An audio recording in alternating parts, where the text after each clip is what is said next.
Hey everybody, welcome back to another EDH video. Today's video I'm talking about Light-Paws Emperor's Voice deck tech, my 32 deck challenge episode here. Light-Paws is one generic and a white for a legendary creature, Fox Advisor, and it says, whenever an aura enters the battlefield under your control, if you cast it, you may search your library for an aura card with a mana value less than or equal to that aura, and with a different name than that aura, and you may put that card on Light-Paws, and then shuffle your library. So what you can do is basically just cheat auras out for free. You pay a 1, you can get another 1. You pay a 2, you can get a 2 or a 1. You pay a 3, you get a 3, a 2, or a 1, or even a 0. I don't know if there's any zero mana auras in Magic, but you know what I mean. You can just kind of go through and search your whole deck. It's kind of boring to play, honestly. It's probably one of my least favorite decks to play, but I still have it, and I think I'm either gonna switch it to SRAM or keep it around. This is the deck tech for Light-Paws that I have currently. There's a lot of videos of it on the channel. I'll have them linked down in the description if you guys want to watch how they play and how she operates. But yeah, let's get right into it. All right, first up we got ramp. Kind of, it's mono white. I mean, what can I say? It's not. There's not a whole lot of ramp. So first up we got Soul Ring. Everybody knows Soul Ring. Land tax. Neither the White Orchid. Just 2 mana. Search for planes. If somebody else controls more planes for you, you can put it on the battlefield. It is a planes card, but it's mono white. We're running like pretty much all planes except for one MDFC, but we'll talk about that later. Monologue attacks, creates treasures, Smothering Tithe creates treasures, Starfield Mystic, it makes your stuff cost 1 less to cast. It's not really ramp, but I just kind of threw it in the same category because it's ramp kind of. It's not really ramp, but it's making your stuff cost less. We have Starnheim Courser, 3 and a white, or 2 and 1 white, artifacts and enchantments cost 1 less to cast. Danitha makes auras and equipments cost 1 less. And she's also a good thing to put auras on to, make her big. She has all those keywords. We have another just making auras cost 1 less, and then Transcendent Envoy making auras cost 1 less. Card draw, question mark. It's mono white again. It's not the best at it, but we got Angelic Gift, enters the battlefield, draw a card. Esper Sentinel, everybody knows that card. Makes you draw a card once per turn. Opponents cast their first non-creature spell. Course Spirit Dancer. Every time you cast an aura spell, you draw a card, and also it gets +2/+2 for its aura. Mangara makes you draw cards when your opponents attack, and whenever opponents cast their second spell each turn. And then Mesa Enchantress, whenever we cast an enchantment spell, which auras are, we draw a card, and then Pentrick Ward enters the battlefield and we draw a card. And then Rune of Sustenance, again, we'll give our enters the battlefield and draw a card, and then you can also give a creature lifelink. And then Sage's Reverie will give a card draw for each aura that's on our Light-Paws, which is what we're going to be putting stuff on. And then we have SRAM, which are just auras, draw a card. Unquestioned Authority gives protection, also lets us draw a card when it enters. Removal, there's a lot of removal. It's mono white. Again, there's going to be a lot. Path to Exile, Swords of Plowshare, Wind's Wrath is a board wipe. It's going to be good because it's going to be basically one-sided because most of our creatures are going to be enchanted. And it's pretty much going to wipe. It's going to be like a, I don't know, what's a one-sided board wipe. Anyways, Chains of Custody, which is an aura. So we're going to cast it, put it on our opponent's creature, and then we're going to just search for something to put on our Light-Paws. Same with all these other ones. Darkseid Invitation, just gonna make it hard for them to get rid of their own creature. Faith Unbroken, just gonna just exile it until that leaves the battlefield.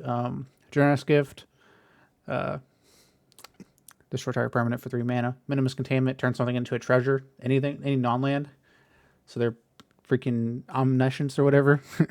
Undo Inversion, destroy non-land permanents, and also an MDFC on the back, which is the one I was talking about. It's 8 mana, but it's just going to be a land most of the time. We're not going to want to cast that for 8. Realmsbreaker's Grasp, also an aura. Can't block or attack. Reprobation gives it 0/1, loses all abilities. And single combat, just choose one and then destroy the rest for each person. They get to choose, but we'll just choose Light-Paws and then destroy everything else because we don't care. Because Light-Paws is going to be our main thing. All right, next up we got Protection. Protection, just kind of like auras that protect. Shield of Duty and Reason, green and blue protection. Mask of Law and Grace, black and red protection. Benevolent Blessing, chosen color of our choice. Which if you have all these out, you can just get protection from all colors. As long as the thing was on there first, I think, or last. Blacksmith Skill, it's an instant, it gives it indestructible and hexproof. Holy Mantle, protection from creatures. Carried Extra Blessing, same thing. Gives it hexproof and indestructible with creatures enchanted. Next up, we got Lorange Escape. Artifact or creature gains hexproof or indestructible, and we also scry one for 1 mana. It's an instant. With the rims, tap gives something protection from a color. Pinch-Arc Ward gives it protection from chosen color as well, but it also draws a card, which it was in our card draw section. Savings Grace enters the battlefield. Just makes everything. Everything deals damage to the creature that is equipped as Ward, and then Timing Ward gives our commander indestructible, and then Unquestioned Authority gives it protection from creatures. Next up, we got Recursion. There's actually kind of quite a bit of recursion in here. We got Brilliant Restoration for 7 mana, return all artifact and enchantment cards from the graveyard to the battlefield. Crystal Chimes do the same thing, but put them all to your hand. Mantle of Ancients will do them all onto the attached creature for 5 mana, and it'll also give them +1/+1 for each aura on there. Recursion's Belief, suspend for 2 and return all enchantments from the graveyard to the battlefield. Sun Titan, just pretty good mono white staple there. 6/6, good to be enchanted and also return mana value 3 or less to the graveyard to the battlefield. Next up, we got auras, just good auras to have. All That Glitters, Armored Ascension, Battle Mastery. We're just going to be making Light-Paws huge. That's where we're going to be swinging out, and we're going to casting All That Glitters and go search for like another 2 mana. So it's going to be pretty good. We're going to automatically get like another +1/+1 on that. Eland Umbra gives it totem armor and also +0/+4, so we're going to have a big butt. Eldrazi Conscription, 8 mana, but it's going to give it +10/+10 Trample and Annihilator, which is going to be an absolute bomb. The other one gives it +X/+X for each planes. Ethereal Armor, this does the same thing as All That Glitters, but for just enchantments, and it also gives First Strike, but we don't have that many artifacts in here, so it doesn't matter. Face of Divinity gives it First Strike and Lifelink, and also +2/+2. Griffin Guide gives it Flying, and whenever the creature does, you get a 2/2. Hyena Umbra, Totem Armor, and also +1/+1 and First Strike. On Slayer's Wings, Legendary, gets +1/+1 in Flying, Vigilance, and Lifelink. 4 mana, pretty good. Sentinel-wise, +1/+1 Vigilance. Squire's Devotion, +1/+1 and Lifelink. Also creates a 1/1 Vampire token with Lifelink. And then Heliod's Program will let us search for an aura card. I know it's not an aura, but it'll let us search for an aura like Light-Paws does, but not really.